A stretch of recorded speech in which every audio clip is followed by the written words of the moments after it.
It's no secret that I massively geek out on cycling, and I want to travel as fast as I possibly can while using as little effort as possible. Now there's so many tips and tricks that you guys can implement that's going to allow you to cycle faster and save watts. Now I've capped the price of the products I'm going to be using in this video at £150, as there's nothing worse than watching something that is unrealistic where people are spending thousands. I genuinely believe most people can save about 100 watts with very minimal effort and little time. Without further ado, let's just get into this and take a look. I'm going to skim through quickly all the things you can do for free with zero cost whatsoever. Firstly, if your bike looks like this, clean it. This is so inefficient, and it's going to massively affect your drivetrain efficiency. Literally, the difference between a really dirty bike and a brand new spankingly clean new one is 7 to 8 watts. Not only is it going to decrease your efficiency while you're cycling, but it's going to massively wear your chain and your chain ring out much faster. And if there's mud and grit and dirt splattered all over your frame, it can affect the aerodynamic efficiency of this, although it does depend from bike to bike and where the actual mud is splattered. Secondly, electrical tape is your best friend. For every inch or two of exposed cable wiring, you're going to be costing yourself 1 to 2 watts. Now, if you're one of these people that has this sort of entangled, wiry jungle mess at the front of your bike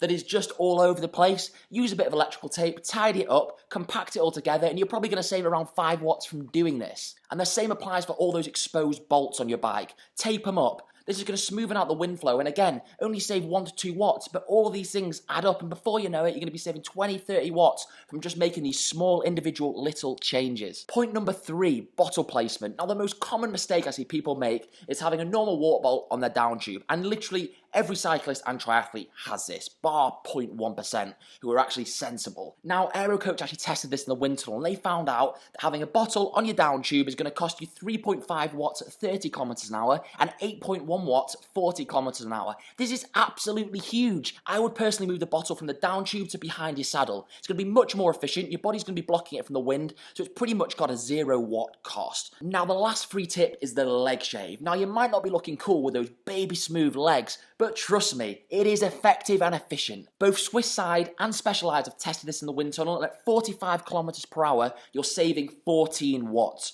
Granted, 45 kilometers an hour is a little fast for a normal cyclist, but you still expect to save about 6 to 8 watts at those normal speeds that sort of the average cyclist is going to be riding at. Okay, so now onto the things that you can buy, and everybody loves a bit of kit and tech when it comes to cycling. I'm going to start with clothing and from the bottom up. So, just by wearing a pair of Aero socks, you can save anywhere between 4 to 8 watts, and this is only going to set you back about £30. There's a few things you want to make sure though when you're wearing them. Firstly, you want to be a snug fit and tight so they're not moving all over the place, and you want them to be pulled up slightly so there's no wrinkles or creases in them because that's going to affect the wind flow. Next, we have a skin suit, and at the moment you can get a Castelli 4x speed suit for £158 or the Tri version for £146. That's pretty cost effective in my opinion.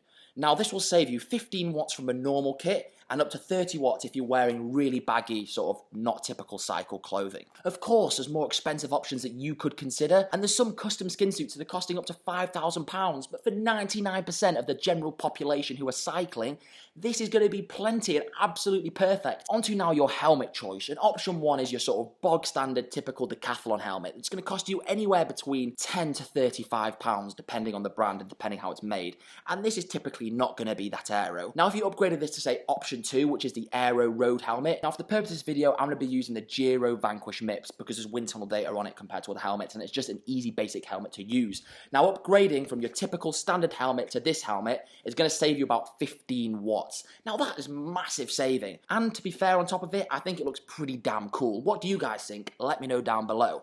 Now if you want to go full beast mode with the cycling and look like an absolute weirdo on the road, which I do sometimes, but don't judge, you can go for the full-on TT Aero helmet, but there's a few things you need to consider first. If it doesn't fit properly, you may even be slower. You don't want the point of the helmet sticking to the side or sticking up. You want it to be flush and sort of in line with your back so the wind can just flow through it, not so that the helmet gets in the way, which you do see a lot of people having problems with. But a well-fitted time trial helmet, for example the Casque Mistral, which you can pick up on Facebook Marketplace for a relatively good price in the scheme of things. However, it is slightly more expensive to buy new online. I think it's about that £250 price point. You're going to save probably around an additional 23 watts. Well, that's what the data in the wind tunnel shows anyway. Although, like I said, it does massively depend on the rider and how they're wearing it. And finally, from an outfit point of view, we have aero cycle gloves. Now, you're going to find it's more aerodynamic to wear these type of gloves than having nothing and having bare skin. For example, the Hoob ones, which were designed by Dan Bigham, literally the most aerodynamicist guru, or whatever you want to call it, on the planet. And he takes extreme care and caution in this category. So just from wearing a pair of these gloves, you're going to save in the range of 5 to 10 watts depending on the speed. Well, that's what Hoob have claimed anyway from wind tunnel data. So again, just changing the clothing that you're wearing, from the socks to the skin suits to helmets to the gloves, you can save anywhere from 40 to 80 watts. This is absolutely huge, and every piece of clothing and equipment that I've just mentioned there, you can get for around that £150 price mark. You are not spending hundreds and hundreds on this stuff. So I think that's a pretty good cost-effective savings. What do you think? Again, let me know down below. Last but not least, we have the tyre choice. I'm using a little book for this because I've got the data written down on it. And this is probably the most underutilized thing in cycling, where people just disregard it. Yet you can see the most cost-effective watt savings from changing your tyres. It is totally insane. In fact, it's pretty shocking how big of an improvement you can see just from changing your tyres. Anyway, let's get into it. So the difference between a top-of-the-range tyre with low rolling resistance, for example, the Vittoria Corsa Speed tyre, and a typical endurance tyre meant for basically just getting the miles in, for example, the Continental Gator Skin, you're going to see a 13 watt difference per tyre, or 26 watts for the pair. This is insane. This is just mega. Now, one of these tyres are going to set you back £75, so it's going to be £150 for the pair, but you're saving 26 watts from this. Now, this is pretty good bang for your buck. You've got to admit it. And considering everybody always wants to put so much emphasis on their $5,000 bike or $2,000 wheel set, which yes is beneficial, but there are so many other more cost-effective things that you can implement and buy that's going to help you save way, way, way more watts than a good frame or a good set of wheels. And honestly, if you're going to get a nice bike and a nice frame and a nice set of wheels or whatever, you may as well get all this free stuff and relatively cheap stuff first, because it just makes more sense. Now, if you enjoyed this video, drop it a like, subscribe to the channel, and I'll see you all in the next one. Cheers.